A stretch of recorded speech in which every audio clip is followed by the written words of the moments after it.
Good afternoon, everybody, and welcome to session 2 of day 2 of week 2 of ALYFE Connect, our very first virtual-only event brought to you exclusively by ALYFE Group. This afternoon, we are honored by the presence of an award-winning creative director and designer, Mr. Jimmy Lim, our homegrown pride, who will be talking to us about collaborations during the coronavirus period, what the future holds for the fashion industry, and even a sneak peek at his latest collection. So, without further ado, please help me welcome Mr. Jimmy Lim. Hi, Jacob. Good afternoon. How are you? Good afternoon. Don't I look very designer-ish with this? You look very designer. I love it. And I think the T-shirt I can see through there really complements, I think, the whole look and brings that together. Thank you. The T-shirt as well. Not bad. Black is a very slimming color, I find. So, yeah, I'm happy. Yeah, same print as well. How are you doing, Jimmy? I'm good. I've just got this glasses from Hugo Boss, and then it's from the Safilo group, and it's quite amazing. It's titanium. And then when I wear it, it's like instant coolness. And then that's why I said, oh, don't I look very designer-ish right now? So that's why I feel very designer-ish right now. Yeah, and I want to say thank you to Safilo Group. I think I'm going to change the glasses to actual powered glasses. So next time I can wear it every day to look really cool. It's very cool. It's very Clark Kent, very Superman look. So shout out to smart. Down there, we enjoy. They're a brand that we like working with a lot. Actually, Safilo Group. They always treat us and our guests very well. So for all of your eyewear and sunglass needs, check out Safilo Group below. You look great, Jimmy. Great. Tell me, how have you been so far? How has this lockdown been treating you on a personal level? How are you finding life at home? I feel okay. The first week was the toughest. I think it's really tough for everyone for the first week. And then now, I'm able to come in to do the PPEs to make to save the frontliners. It keeps me insane. That's how I feel. So at least it's I'm not wasting my time. Or else if I'm at home, I'll be drinking at 3 p.m. Then I'll just wait for the next day. So having able to come in and do something meaningful, I think that's it keeps me insane. I feel like I'm doing something good for at least utilizing my skills. Yeah, I think we would definitely like to hear a lot more about that. I know that you are doing an amazing job right now, as you said, making PPE, which is personal protective equipment. So you. In fact, it's a collaboration with MODA, the Malaysian Official Designers Association, right? You and a few of your designer friends are all getting together and manufacturing and fabricating and designing PPE for the frontliners, correct? Correct. Yeah. Amazing. So tell us a little bit about that. How did that kick off? Like, what was the impetus and inspiration behind that? For the PPE. Yeah, like for the project, for the collaboration, where did that start from? Oh, it's quite funny actually, because I'm a committee of MODA, so we get a lot of insight, and then we have a group chat, and then during lockdown, so we were chatting about making masks, how to make masks and all that, and then our ex-president Mama G Gillian Tang, then she said, "Hey guys, should we actually donate something to buy masks for the for the hospital?" Then I say, okay, yeah. Everyone just chip in 100 ringgit. And then our current president, Melinda, so she has close knits with with HKL. So she was asking, oh, do you guys need masks and things like that? Because during that time it was very difficult to find masks. Then I said, no, we actually need this specific mask called N95. Then we thought, oh shit, an N95 is very expensive. Yeah. 100 ringgit is not enough. Then Melinda saw pictures of the doctors, the nurses were actually sewing PPEs, and then the doctors told Melinda saying that we are running low in supplies and PPE. And then when she saw that, she started posting into the group, and I said, "Oh my God, this is what is happening in hospital in Malaysia, especially in HKL. There's all the nurses, the doctors, they are sewing PPE when they should be looking after the patients. So Melinda said, hey, why don't we start a fundraising to buy PPE materials, supplies, and then we sew. Because the sewing should be the designers or the factories sewing, not the frontliners doing it themselves, where they're looking after the patients. Yeah. So it was a very emotional starting point because my mom works in the hospital.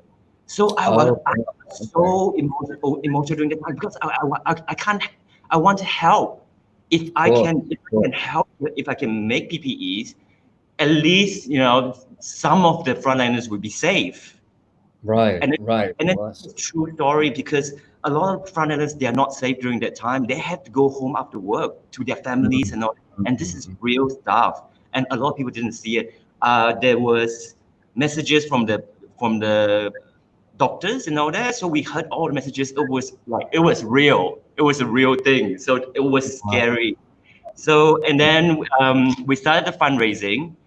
Up to date is we've got 400K ringgit to buy PPE. But the thing is, there's a specific material to make PPE. And then for one roll that we got from a supplier, it cost 3,800 ringgit just for one roll. So you can imagine even 400K right now is actually not enough. So we need that. We need it to be ongoing. Currently, we have already developed delivered two batches of PPE throughout Malaysia, not just in KL. So that will only last for 2 weeks. So it will be an ongoing thing. And you believe in a day, they use 2,000 PPE gowns in KL only.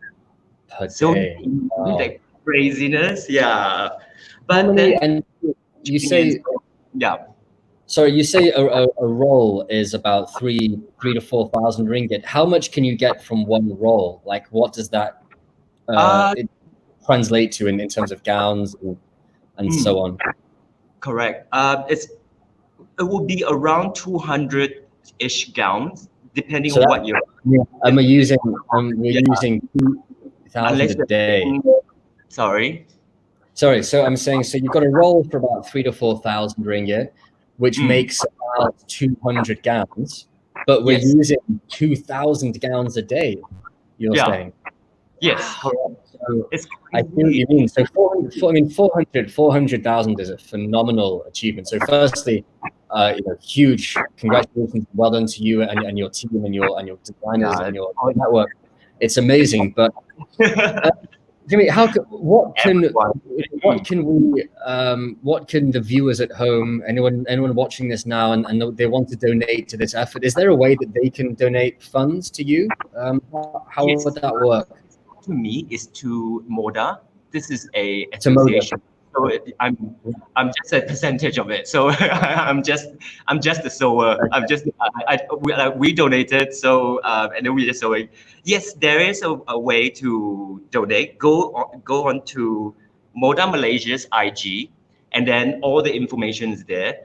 And then I get a lot of people asking like that. Oh, Jimmy, I would like to help sew. Even if you're a home sewer or even you have a machine at home or whatever, you can help sew. And there's actually a contact to contact because in MODA there's different departments. So everyone handles different things. So there is one department that handles people that wants to donate and then or to sew.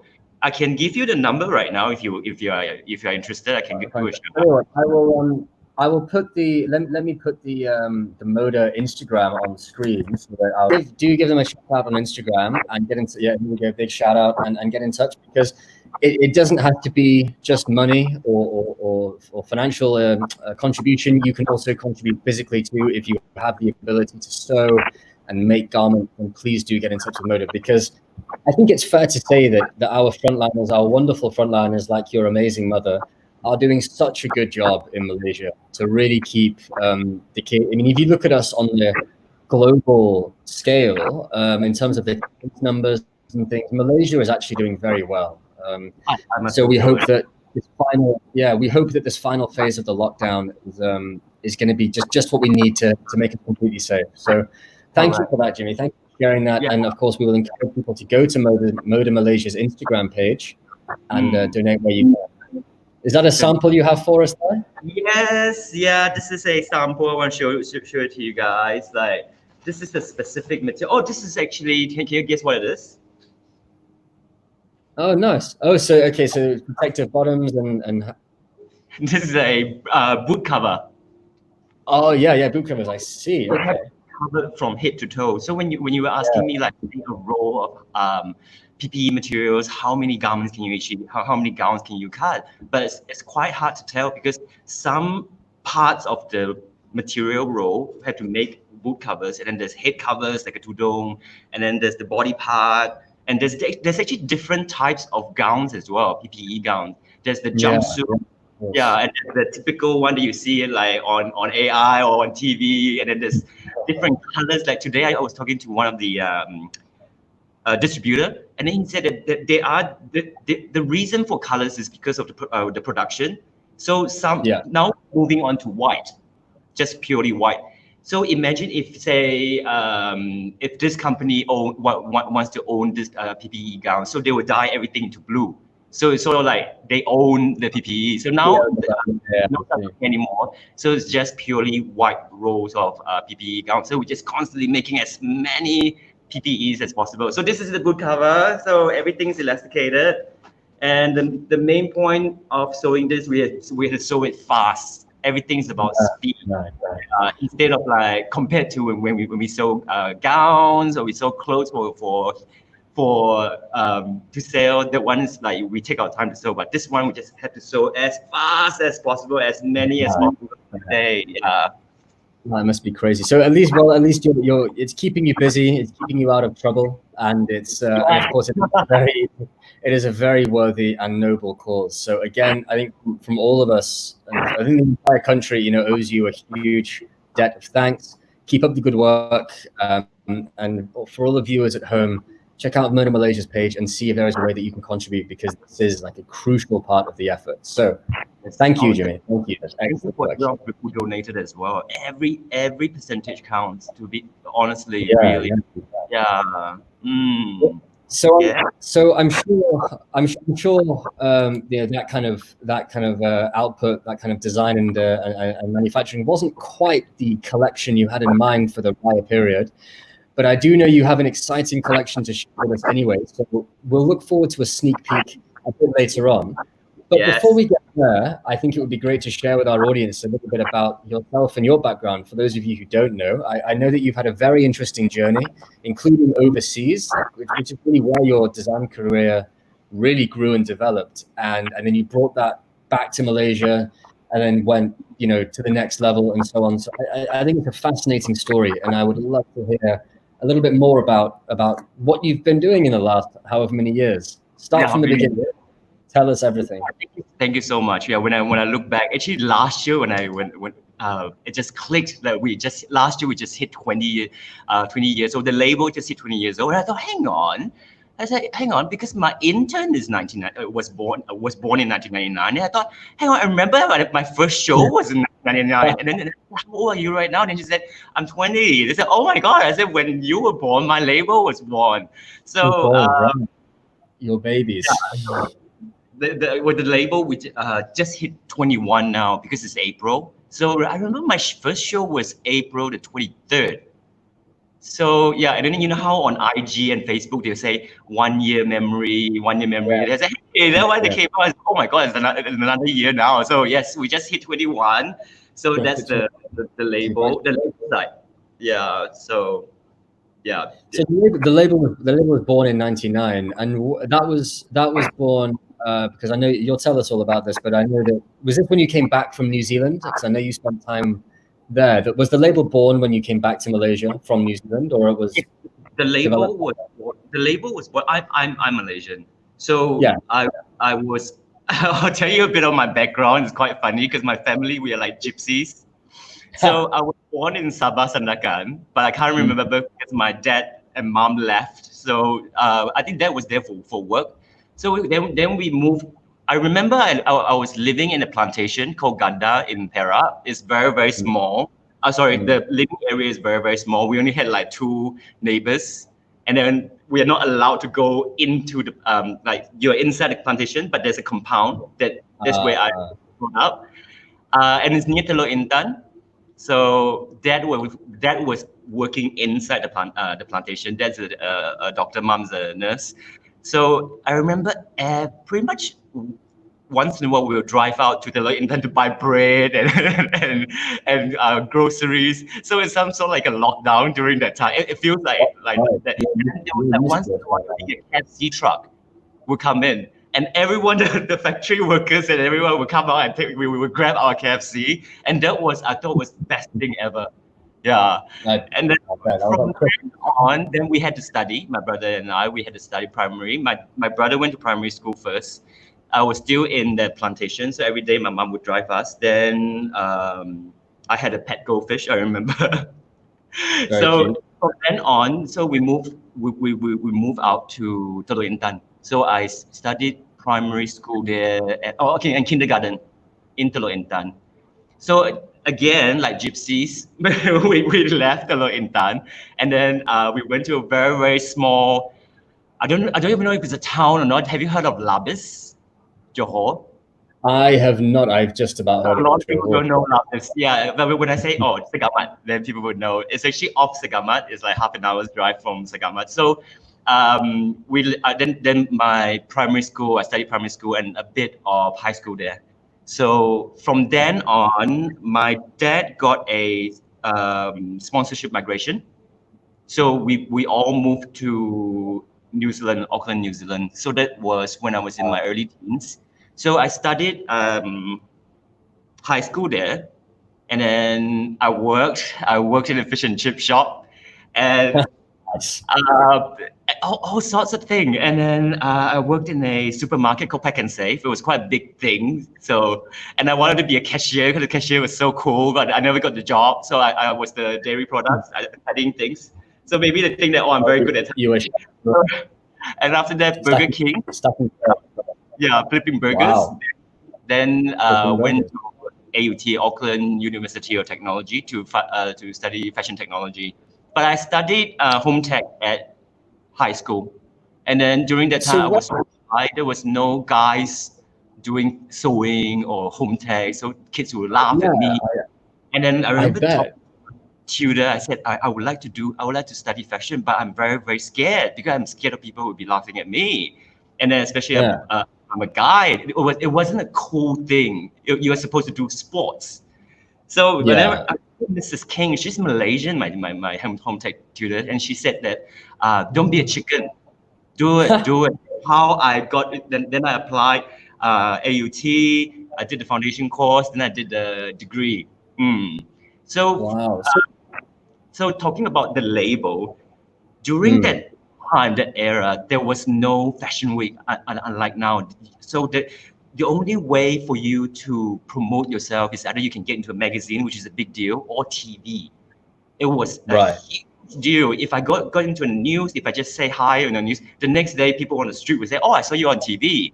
So then during my second year, I thought, okay, let's do a fashion show, because I've always wanted to do a fashion show. I think every designer, they want to do a fashion show. So I gathered senior classmates, so two senior and me, and then another junior. Then we said, hey, let's do a show. So outside AUT, there's a rundown striptease club. So it was going to run down anyway.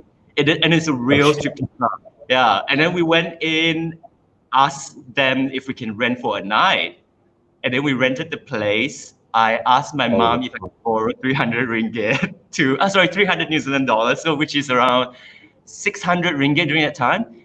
My mom lent it to me. So with just 300 dollars, I have to come up with a collection with models, hair, makeup. And when I look back, and I thought, wow, Jimmy, you did really, really well with just $300 to do a show. So I came up with this idea. I thought, okay, I $300 is not much. I need to utilize this $300. So I came up with collections called transformation. So every garment can be transformed into 3 outfits. So imagine a backpack change into a jacket change to a skirt. So everything's staged because my resources were so limited. I don't have enough money. That's one way. So when I think about it, hey, the Jimmy Lim label has been doing sustainable clothing since the first collection. And then people are talking about sustainability, eco-friendly. And then when I look back, the Jimmy Lim DNA, the label's DNA, we don't really follow trend. When I design, it has to be, you can buy a current Jimmy Lim and you can mix and match with the 10 years ago Jimmy Lim garments. So isn't that sustainability? That is very much the definition of sustainability. And that's actually a very interesting, 20 years later, you're coming full circle and the DNA of the brand is still the same. And I'm sure you've explored different innovations and designs and materials and everything during your time as a designer, of course.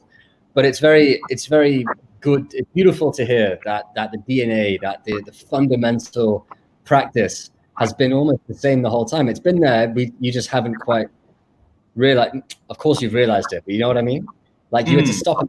Actually, 20 years ago, I was doing this. Yeah. So I think that's very, very nice. Yeah. And a great way to use a small budget too. Yes, correct. Because you have no choice. When you put into a place where you have no choice, and you really want to do you want to make a dream come true, because the passion is so strong. You just do whatever you can. You beg. You will ask. You knock on doors. You will ask your friends to model. You will ask hair salon. You will ask. You would even put advertising on the street. I remember we would just put glue and we would stick our ads on the streets. You do anything. Hustle and promo and everything. But I understand from knowing a little bit about your backstory. I understand that. I mean, this first 4 years in New Zealand really kicked off then the next few years as being like a very important part of your life, because I know that a few years after this you were representing New Zealand almost, right? So please tell us about, from the first fashion show the next few years, how did that journey develop for you? Yeah, so at first it was just me as a kid at second year uni. I want to do a show, and then we did a show. We invited magazines, editors, and all that. So there was a particular magazine. It's called Fashion Quarterly. It's like the Vogue of New Zealand. So it's a huge magazine. So out of all the 4 designers, they picked me for an interview. So I got into an interview. That was my first interview. Got it published. So a lot of boutiques in Malaysia, in New Zealand, they saw this article. So during that time, magazines and TV is huge. It was a big thing. I remember there was 2 boutiques they approached me, which I agreed. One is called Cocorico, which is in Auckland, and then there's one called Rip, Shit and Bust, which is really cool. Which is both very, very cool boutiques in Auckland. And then after that, then I started selling in 2000. So I was still at uni. So I was selling. So the label started in 1999, started selling in 2000. So it's been ongoing, and then. Boutiques in South Island, and then there's Hamilton started approaching me, boutiques in Australia. So I started to expand from then on. And then, the system is so different during that time. So, and I entered to a lot of competition. There was one which is, then New Zealand Fashion Week started. So there was New Zealand Fashion Week. There was a huge thing. I entered to a competition. It's called the New Zealand Fashion Designer Ambassador Award. So, which is one of the most prestigious award during that time, and is under New Zealand Fashion Week. So I won. I entered in 2004, and I got the title as the ambassador, fashion designer ambassador in 2004. So in that project, there will British Council and British Council New Zealand, they will send the ambassador to London Fashion Week to represent New Zealand. So I was the ambassador. I was sent in 2006 to London Fashion Week to represent New Zealand. And then from then on, I went to a lot of shows. I did whatever I can to meet people. And I remember when I was sitting outside before the show, then there was this there was this Chinese guy here, and he was walking. I said, "Hey, on, he looks really, really familiar." And I thought, could it be Jimmy Choo? Could it be Dato Jimmy Choo? So I just wow. yeah. So when he went in, I just didn't care. I went into the show and there's a waiting area. Then I was so scared. But then I was so lucky. So when everyone seated, Dato Jimmy Choo was in the front row, so there was an empty seat. So I thought, okay, since no one's sitting there. So I was given a ticket, but I didn't have a seat. So I was just like the sidekick of the whole show. So I thought, okay, maybe I should just try my luck and sit next to, it wasn't actually directly next to Dato Jimmy Choo. It was a few seats. So I just sat there, started there. And then I started chatting to Dato Jimmy Choo. And then he gave me his card and I gave him my card. And I told him that I'm doing this ambassador project and in London. So and then he said, come to my couture showroom and then let's talk. And then I brought my big, huge portfolio. I showed him. He was so humble. He was so cool. We sat down because the portfolio was so big. So we sat down on the floor. Then he flipped and he chat. And then we walked around the street, bought newspaper. Then he was reading the newspaper. There was an article about him. Then at night he invited me to dinner with his family. It was so cool. So the main point of it is Dato Jimmy Choo was one of the trigger to tell me to focus Asia, not just in Malaysia. He said Asia is going to be huge, and this is before the whole huge boom of China. Yeah, if you can, and then during London Fashion Week, British Council they gave me a ticket. They say, "Oh, I think this is a Malaysian designer. His name is called Bernard Chandran." And then said, "Oh, maybe she can check it out and have a talk with him and all that." So I went to a show, and after that, there was an after party as well. So I went to say hi, and then I went to his boutique. Then he showed me his creations and all that, and he was one of the trigger as well. He said, "Focus in Asia. Asia is gonna be huge." And then he said things like, "Oh," then he offered me a project to come to Malaysia to do a project with him. So I thought, okay, maybe this is a great experience or a life experience, and I can learn so much, and I can see Malaysia because Auckland is so small. It was very quiet. I've always loved big cities. So during that time, I thought, okay, I want to at least experience living in Asia or in Kuala Lumpur, at least take this opportunity to work for Dato' President Chandran. And then I can see KL, and all I wanted after work is more walk.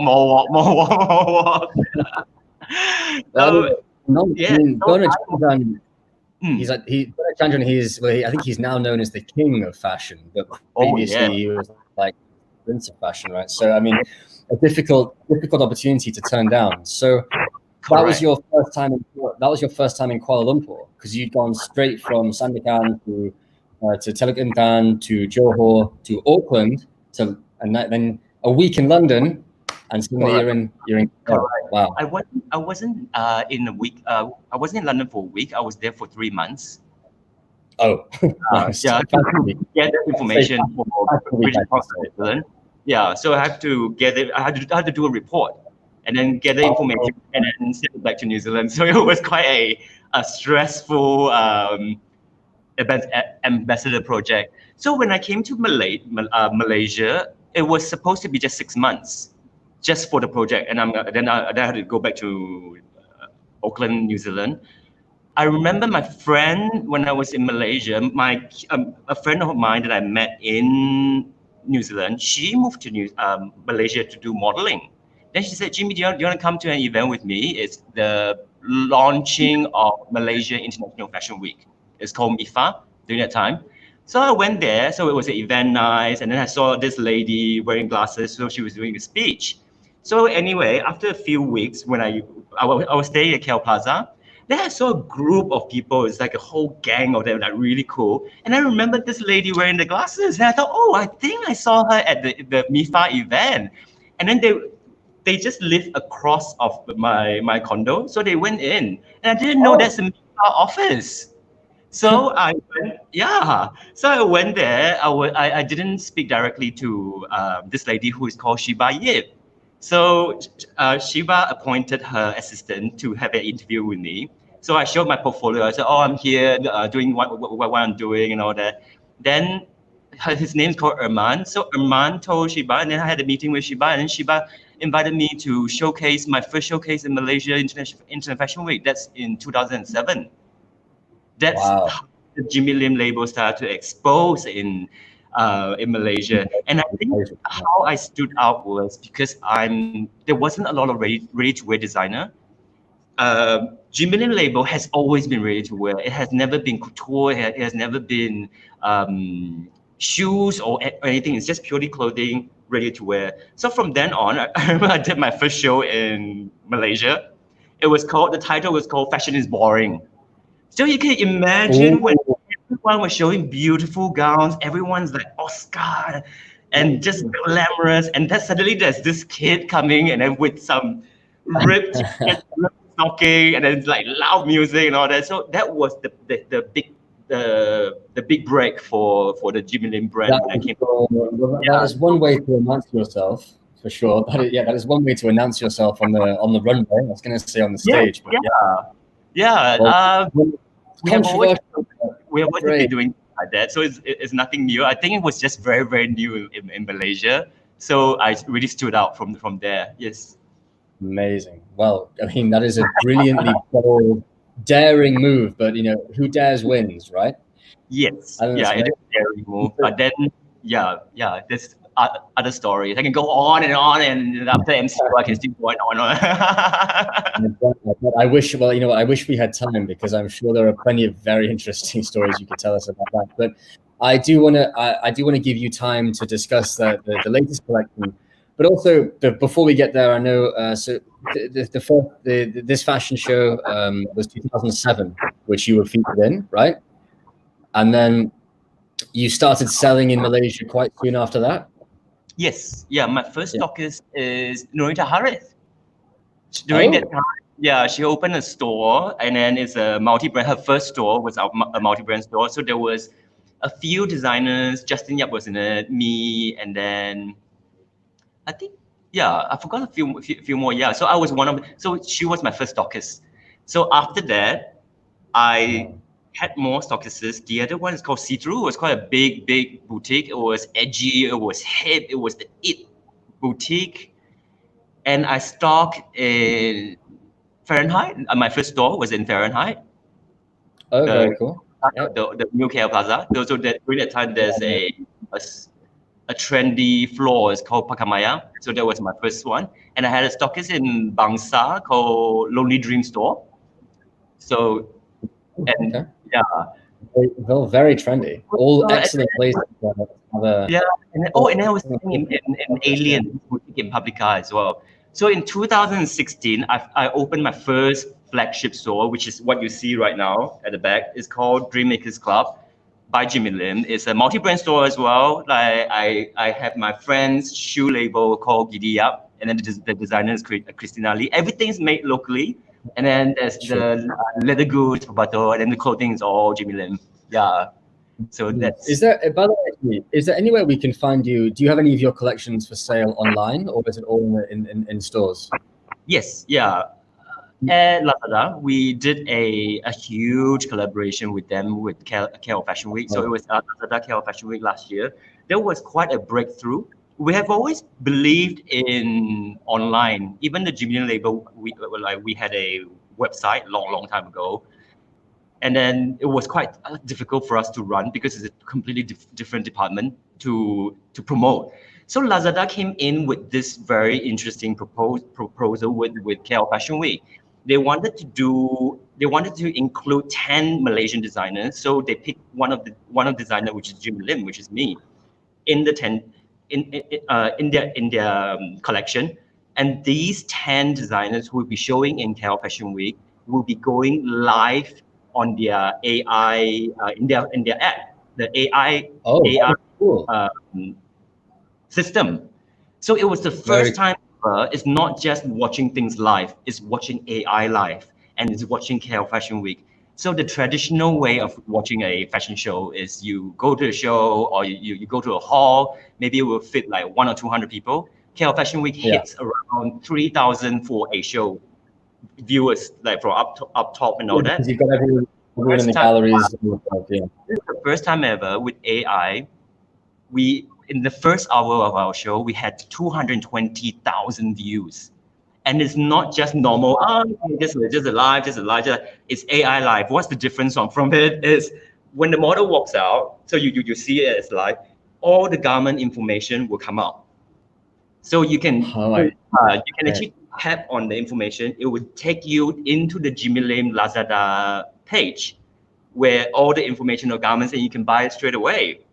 And then the next one that Lazada is doing is AI Mirror, which is the recent trade show they did. They actually trying to expand this mirror. It hasn't. It's very, very new. It's still a sample where you can actually look into yourself in the mirror and you can try on clothes. I know some people has already done it, but it's like, I'll show you. It's like, this is the mirror. I look at myself. I just swipe like this, and all the will change. And it's 3D on you. Yeah, I like that. And then you just scan that, you can buy it straight away. How cool! What a game changer! And I think this is probably the way that this is the way that the industry will start moving towards on a huge scale. Because what a difference that will make to online shopping and as you said, not just online shopping, but to viewing. I mean, in many ways, yes. I mean, a fashion show. I mean, I've been lucky to attend a couple of shows at KL Fashion Week the last couple of years, and obviously there's a brilliant sense of community there because a lot of people were there too, and the atmosphere is pretty cool and everything else, and the music is great and everything. But what you've just described, seeing the collections come out, all the information is there straight away. You can tap on it and see. That is really a way to experience something at a different level. And yeah, it's excellent. It's totally a different level. But then I believe like in the future, traditional fashion show and technology or a live show online, it will start to merge because we still need the traditional fashion show where you can actually see human when you actually I'm sure you must feel very bored when you look at it. You can't feel. So I think the traditional fashion show, you can see the actual human, the garment, the body, the music, everything, the lighting, and merge it with technology. I think it's quite a powerful. Maybe there's a way to scan. Maybe there's a way to, as models are in front of you, as the models are walking down the runway, you can scan with your phone, and the AR, the augmented reality or something will show on of lockdown.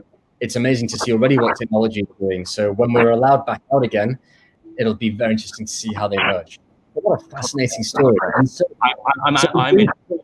I'm still very new with all this, but seeing all of this changing, I think it's quite amazing.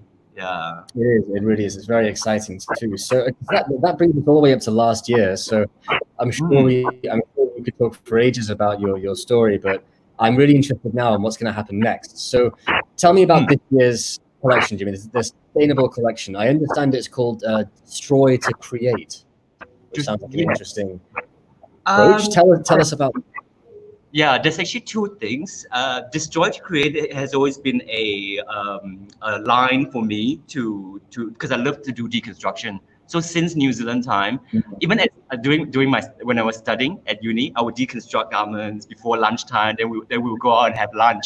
So it has always been like something that I really love. So not every year I'll come up with something for the Destroy to Create line. So when I feel like there's something which is suitable for that collection, there might be one or two pieces which is the deconstructed piece, which is under the Destroy to Create. So the latest collection, which we started late last year, is actually called Reset. We want to do a lot of things which is online friendly.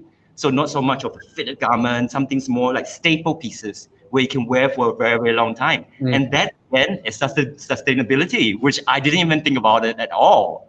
I just thought, okay, let's do something easy to buy online, simple, easy to wear, where you can wear for a long, long time, and then staple pieces, unisex pieces. So that is recent. I thought, oh wow! So now with the MCO, I thought, hey, actually, this collection really reflects now. So yeah, so Right. and It's then perfect time. yeah, so reset, It's reset really perfect and time. then Yeah. destroy to create it combines, which is very current, which is what is very current is sustainable fashion. Is there anywhere, because I can from where I am, I can share my screen quite easily. Is there like anywhere you've got a sneak preview that I can show the Oh, audience? Is of it course, yeah, right behind. It's actually right behind me. I'll show it to oh, you right okay. now. Even better if you give us a look. That'd be great. Talk us through some of those pieces. Okay, so remember what I was mentioning about Dream Makers Club?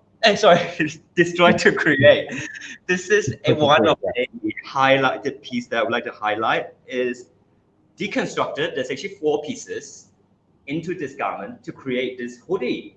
And then we just cut it into different techniques of cuts to be worn. Wow. This is t-shirt. This is part of the hoodie. This is a t-shirt. So it's all combined. The beauty about deconstruction is not just cutting your pants short and then just call it a deconstructed piece. I love deconstruction is because it's quite deep. You have to visualize how you combine things, how you construct things, Sure. make it interesting. And then I would like to highlight this. This is actually a very meaningful charity event by a superstar. His name's called Vanessa Wu. He was from F4. I'm not sure if you know. He's in, I think, The Voice Singapore. He's the judge. So he was from a boy band. And this is a project that he's doing. It's called Project SALT. What's it called? Save All Lives. So these are all his pre-loved. This is actually all his pre-loved garments. He sent it to me, and this is a project I did with Beatrice Lui. So I picked out the garments and I made into this. So this is part of Destroy to Create. And that's part of the. But that specific piece is for the charity. Is for the charity SALT. Yeah. And so one more time, you've got a dress, a t-shirt, a hoodie, and another piece in there. That's very, very interesting. Oh, this one is the current collection. These are all no. In the wonderful hoodie you just showed us. Oh yes, that's the current collection as well. That's 4 pieces. So you said that's 4 pieces, right? You've got that's nice. Denim. Yeah, denim, and it's all deconstructed. We treated it, and it took hours and hours just to create this. Wow. Okay.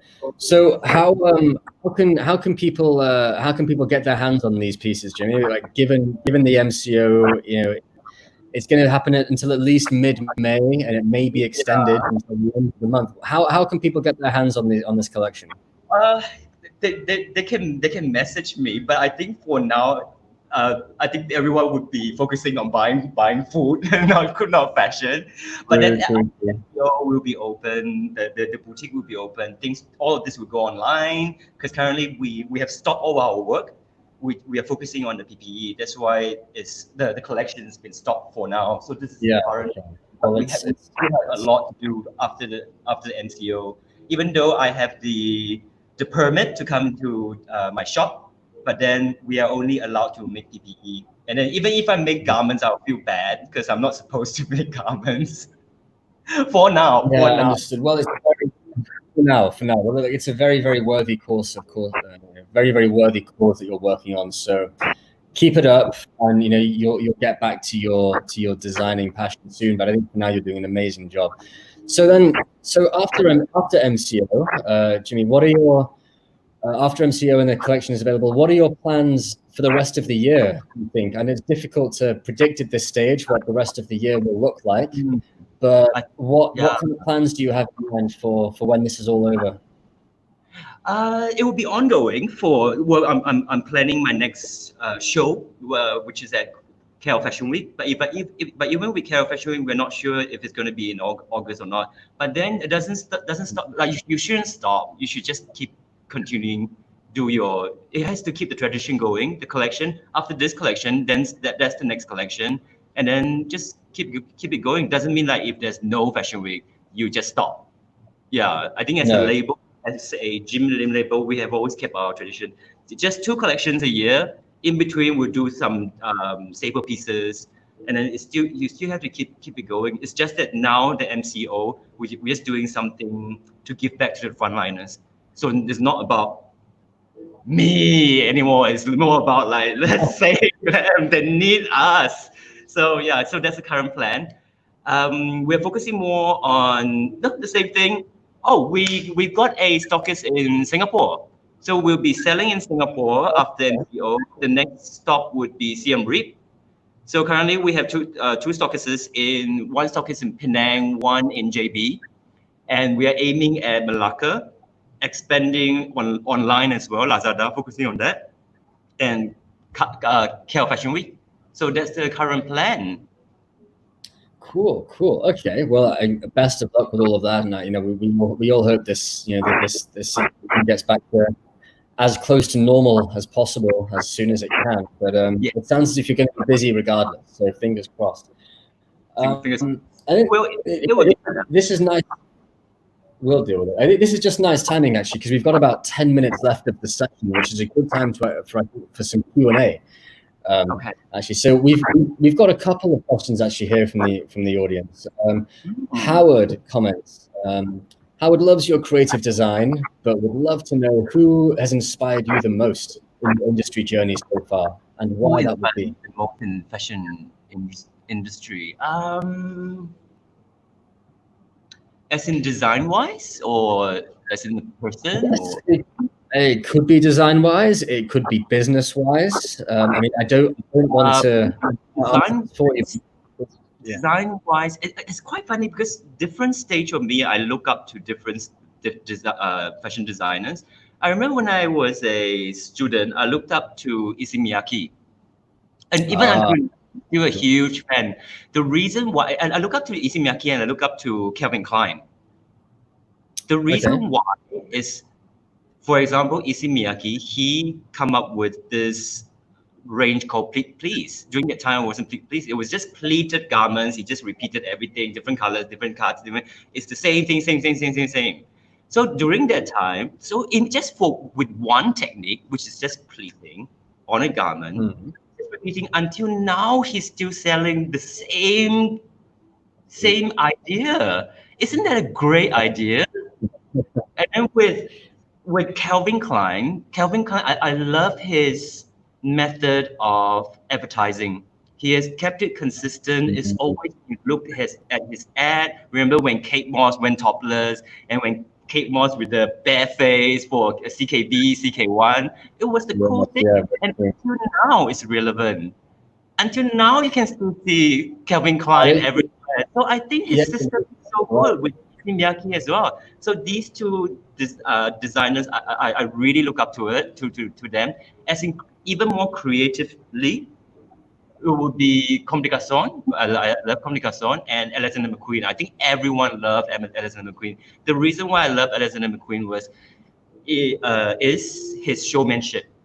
And I think a lot of designers, they love to come up with a great show. That's where he stood out for me. And then Comme des Garçons is construction. I remember when I was in uni, I would go to the multi-brand store, the high class multi-brand store, and then I'll look at Comme des Garçons because they carry all the international brand. And I was looking at the construction, it's crazy. And I told myself, I want to own a piece of Comme des Garçons, even though if it's a female outfit, it's okay. I just want to hang it up and see it as art. So yeah, the inspiration for me, yeah. Interesting, amazing. I think you make a very good point about Calvin Klein. I think nobody has hit the mainstream quite in the same way as he has with his advertising. Because you're right. You think Calvin Klein, you think Kate Moss, you think Jimon Hunsu, you think all of these big names who have worn Calvin Klein, Cristiano Ronaldo, all of these amazing names who have worn Calvin Klein and just stood out for doing so. The art direction and just like you said, like the Kate Moss topless one. I mean, it was just no one else but Calvin Klein could have convinced Kate Moss to do that. Right. And then when you think of underwear, there you go. Yeah, that's it. Exactly. Yeah. He's definitely done something right. I have a question, actually, Jimmy, if you don't mind, because we've touched on a couple of these things in our discussion just now. Because you mentioned that, back when you were in New Zealand, the Fashion Week as a whole, especially in this part of the world, wasn't really at all that big a thing. And then when you went to London Fashion Week, you met Jimmy Choo, who inspired you and encouraged you to focus on the Asian market. And then you come back and suddenly you're at KL Fashion Week, and then over the years, KL Fashion Week is becoming a much more of an event. So my question is, like, in the journey that you've had overseas and back in Malaysia, how does the fashion scene, and it's quite a broad question, I know, but how does the fashion and design scene in Malaysia, in Kuala Lumpur, compare to the rest of the world, I guess? Again, very broad, but tough question to answer. But what's your experience like? When I first went to Fashion Week in Malaysia, which is Malaysia International Fashion Week, it was such an eye opener for me compared to, because when I only saw, it was very different. I think Malaysia, they are more glammed up, and it's more like a party. It's like a show plus the party. You get to mingle with everyone. Compared to, say, New Zealand Fashion Week. New Zealand Fashion Week, it was just very step by step. Everything's like bum, bum, bum, bum, bum. So the stage is very basic. You do the show, and then people leave, and the next one. London is different. London, they had all sorts of different shows. There's Fringe Festival, London Fashion Week. You go underground. You go to the main hall. Then you go to outside. There's different shows. But then London is huge, and then they have they have the budget, which is different from New Zealand Fashion Week. But Malaysia, I feel like it's like in between. To me, it was so good. It was so good. It was so glam. It was beautiful. People were there to enjoy the show. And I think during that time, I think Fashion Week in Malaysia, now Kuala Lumpur Fashion Week, now Kuala Lumpur Fashion Week, to me, has a very international system. It reminded me of London. It reminded me of New Zealand. So it's not so much of a party.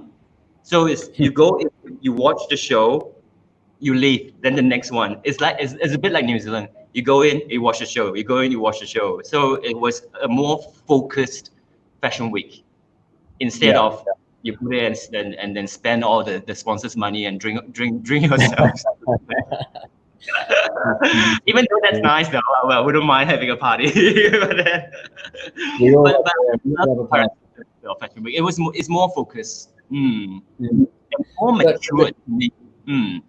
But so it's been good to see it and hear about it from strength to strength, and it's good to hear about the more like international flavor. But I also know that there is a lot of homegrown, like a lot of homegrown design talent, which we in Malaysia should be very proud of. So generally, what are your thoughts on the industry, the fashion industry in Malaysia as it is right now? What do you think we could do to improve, and what do you see as the future of the Malaysian fashion industry? I must say, compared to when I first came back in 2007, compared to now, I must say Malaysian design is doing really, really, really, really, really well. Look at it now. Before it was just beautiful gowns. Now there's streetwear, there's ready to wear, and then there's all sorts festive wear, like and I think there's a lot of very, very good Malaysian designers. And a lot of people say, designers in Malaysia too expensive, kind of. But it's actually not. If you actually look online, the pricing is actually really good compared. Why? I understand and I respect big international brands. People do love that. But sometimes try to look into local brands, because we put in a lot of effort. And then there's something I would like to mention. The reason why we're Malaysian designers, sometimes I think it reflects, when we wear something, it reflects our own self. And I noticed that a lot of Malaysians, they're not proud to be Malaysians. Do you ever notice that? When you go to Thailand, people are so proud to be themselves. I think. And then I think people want to jump to being like international straight away. They want to hit that benchmark before they really connect with their roots. I see what you mean. So I think at least support a few percentage. You can still buy your international brands, maybe a few percentage for the local brands, because it's not easy to sustain a local business, especially there's so many small businesses. Or a fashion designer in Malaysia, we are considered as small businesses. Imagine with this MCO, it's going to be a very, very tough time. And I think everyone should look into supporting local. And then just when you mention about how the local business should support the economy or something, I think local businesses should look into sourcing locally as well. So it's like the consumers should look into buying local. The local businesses should be looking into sourcing locally so that our economy can run. Yeah, Right. not So you for now. supply chain. At least try it for a couple of years. At least just try it. Yeah. So that's what we'll be planning to do. We won't be sourcing our materials overseas. We are good that we have full control in our workspace, workshop. So that would be our current move. The next collection will be all sourced locally, and Destroy to Create will be more focused on Destroy to Create. Oh, that's another thing. Try to rewear your clothes, mix and match with your stuff. I think make it interesting, not just buying things blindly. So yes, forget fast fashion and be a bit more sustainable when you shop and when you plan your outfits. Good. Well, like you said, Jimmy, like there's a lot of really brilliant work being done by designers on the Malaysian circuit. So hopefully we can start encouraging more like local supply chain, like not just designing, but obviously resourcing, manufacturing, and everything done here. And there's a lot of good people, I think, starting to do that. So I hope. I think we've got time for one more question, which will actually be a really nice question to finish on. It's Howard again. Thank you, Howard. Thank you, Howard. What would your advice be to a young and upcoming fashion designer? I think with internet, with social media right now, don't get exposed too much to too many information online. So it's like doing a lot of research online or what fashion is in right now. I always call it IG fashion. So the whole trend thing, like everyone's wearing the same thing. I think as a fashion designer, you have to be very truthful to yourself and really, because when I design, I don't look at magazines. It's important to know trends, but try not to look at social media or doing research online. When I design, turn off everything, just your music. I drink when I design. I design drunk. So I will just, and then I'll listen. So the inspiration will come. And I just continue draw. Sometimes I can just draw for hours, and then draw, and it will start to develop a look, and then that will become your collection. You digest it down, and that will become your collection. The reason why is I believe that the collection should be innocent. It shouldn't be corrupted with a lot of things. So it has to be something very, very truthful. And then the designs will come out, and it's a very innocent design collection, and it's very powerful because that's your true DNA of your brand. So yeah, I hope that helps. Well, I think getting drunk to design seems like an excellent way to inspire the creative process. So but then I'm not telling anyone to drink and design. It doesn't work. Yeah. So your advice to the new upcoming fashion designer is pay attention on social media and always have a drink in your hand. All right, sounds good. Or whatever that helps. You can have KFC, you can have McDonald's that keep you happy. That's fine. As long as you can come up with innocent designs and a strong, good quality design. Well, that's good. That's timeless advice, Jimmy. So thank you for sharing that with us. Okay, look, that is all we have time for today, I'm afraid. So look, thank you, Jimmy, very, very much for joining us. I'm sure anybody who has any questions or wants to get in touch, we can do so via your Instagram, right? So that's my personal Instagram. My work Instagram is Jimmy Lim Official. A lot of people get confused. The personal one, you might do silly side, and then Jimmy Lim Official is my work Instagram. That's all the fashion comes in. So yes, thank you so much. But if you want to Jimmy Lim __ as well, so you see the funny side of the fashion designer. Well, there's the personal and the professional. But so anybody has any questions or wants to check out the new collection, please get in touch with Jimmy on the Instagram below. And one final shout out again to Moda Malaysia, who Jimmy is doing a lot of excellent work with. So get in touch with them if you can donate your time or your money towards this fantastic effort. So Jimmy, for now, that's all from us. But look, again, from all of us at ALYFE Group and indeed the audience, like, thank you for your time and the work that you've been doing with the PPE. It's wonderful. Best and all the very best to your wonderful mother, who's doing an amazing job on the front lines too. Okay, so we'll say goodbye now, but thank you again for joining us. Stay safe, stay sewing, and hopefully we can see the collection out very, very soon after Raya. Great. Thank you so much, Jacob. And thank you, ALYFE, for having this interview. Yeah, really enjoyed it. Thank you, Jimmy. Yes, we did. Thank you. You too. There you have it. Jimmy Lim, award-winning creative director and fashion designer, doing a lot of excellent work on the front lines, creating or sewing, manufacturing PPE for the emergency frontline workers. Do check out Moda Malaysia below. And one more shout out and thank you to Safilo Group for giving Jimmy those wonderful sunglasses, keeping us looking sharp as always. Wonderful brand to work with. Check out their Instagram down below for their collections. They've got a load of big label names.